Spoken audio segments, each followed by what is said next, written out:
Donc, aujourd'hui, il se passe quelque chose de très grave sur l'hôpital du Mans, c'est la fermeture de 4 lits de réa pédiatrique. Au-delà de c'est un service, il faut le dire tout de suite, un service tout neuf, avec le matériel high-tech, des équipes compétentes, qualifiées, formées, on a tout pour bien faire, tout, sauf des médecins. On arrive à une situation complètement rocambolesque où en fait on a tout pour bien fonctionner, mais dans notre beau pays qu'est la France, on n'a plus de médecins pour mettre dans les services. On en est là. Au-delà de la problématique des fermetures des 4 lits, comme le disait mon collègue, derrière il y a un danger pour la réanimation néonatale aussi, on ne va pas se voiler la face. Et derrière il y a un danger qui va plus loin, c'est la perte de niveau 3 en fait de nos salles de naissance, de la maternité. Voilà, ça y est, je cherchais maternité, excusez-moi, c'est l'émotion. Au-delà de ça, on met en danger les enfants, on organise une perte de chance des petits Sartois, mais pas seulement. Parce que l'hôpital du Mans, le CHM, est un hôpital de référence au niveau régional. Ça va impacter l'est de la Mayenne. Le CH de Laval étant en très très mauvaise position. Ça va impacter tout le sud de l'Orne. Parce qu'il faut savoir qu'Alençon n'est pas beaucoup mieux que nous, voire pire. Ça va impacter l'Eure, le Cher, voire le Loir-et-Cher.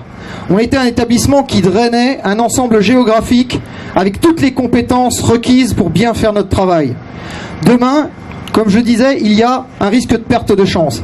Au-delà de ça, nous avons une mission de service public qui doit couvrir les territoires et notre territoire, nos territoires ruraux qui sont déjà mis à mal par le manque de médecins traitants. Et on en rajoute, et on en rajoute. Nous avons rencontré le directeur général qui est bien au fait de la situation puisque il a eu l'occasion de rencontrer à 2 reprises le directeur régional de l'ARS. Alors l'ARS, c'est l'antenne directe du ministère de la Santé. Ils ont bien pris conscience qu'il y avait un problème. Demain, Angers se proposerait de reprendre une partie de l'activité. Sauf qu'Angers n'a pas les capacités de reprendre cette activité. Et du coup, on ne sait pas où on mettra les enfants qui arriveraient chez nous et qui ne seraient pas pris à Angers. Il y avait la solution de Tours. Mais comme tout va bien dans notre beau pays, il y a Orléans qui subit exactement la même problématique qu'Mans. Ça fait que Tours ne pourra pas prendre les enfants de la Sarthe et des départements environnants parce qu'ils vont s'occuper des enfants d'Orléans. Il est grand temps que la tutelle, l'ARS, prenne conscience qu'il y a un problème de santé publique grave et à venir si on ne se décide pas à trouver une organisation pour faire venir des médecins dans un grand centre comme le centre du Mans où tout est prévu. Tout est prévu pour accueillir les médecins dans les meilleures conditions. Et là, franchement, on se bute contre un mur. Ceci dit, la balle est dans le camp de l'ARS. Donc, à partir d'aujourd'hui, eh bien écoutez, on est dans l'attente. L'objectif étant, bien sûr, je le disais, de maintenir un service de soins public pour l'ensemble de la population. Et demain, on a de gros doutes par rapport à ça. Ce qui fait qu'aujourd'hui, on est très inquiet.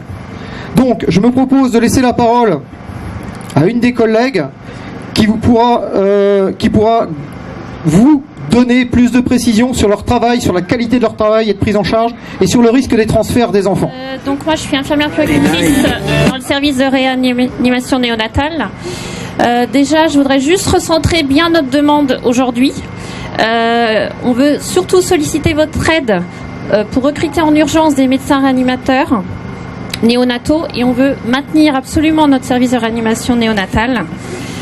Et je voulais aussi bien insister sur l'impact que ça va avoir sur les familles. Ça veut dire que les bébés vont être séparés de leurs parents. Ça va avoir un impact aussi au niveau des fratries. Pour les familles, c'est un impact financier, familial. Et je pense que c'est très important d'appuyer sur ça aujourd'hui. 3, déjà, on peut peut-être vous l'expliquer. C'est une maternité qui a donc les moyens au niveau de la réanimation d'accueillir des bébés très grands prématurés. Si jamais on manque de médecins, on peut donc baisser de niveau et au lieu d'accueillir des très grands prématurés, on accueillera des bébés à partir de 34 semaines qui nécessitent plus d'assistance respiratoire. Donc, ce qui veut dire que les très grands prématurés font des très longs séjours dans les hôpitaux. Et effectivement, si au Mans le niveau 3 disparaît, ces bébés-là iront dans d'autres centres, suivant le cas, donc très loin de leur famille, et donc pendant plusieurs mois. D'où l'impact que disait ma collègue. Ça peut aussi supposer un transfert, c'est-à-dire qu'une maman peut très bien continuer à accoucher au Mans, mais si son bébé ne peut pas être pris en charge à l'hôpital du Mans, il faudra transférer le bébé, suivant le cas, une fois né. Et effectivement, c'est un risque pour ce bébé. Le mieux est de prendre en charge le bébé dès la naissance.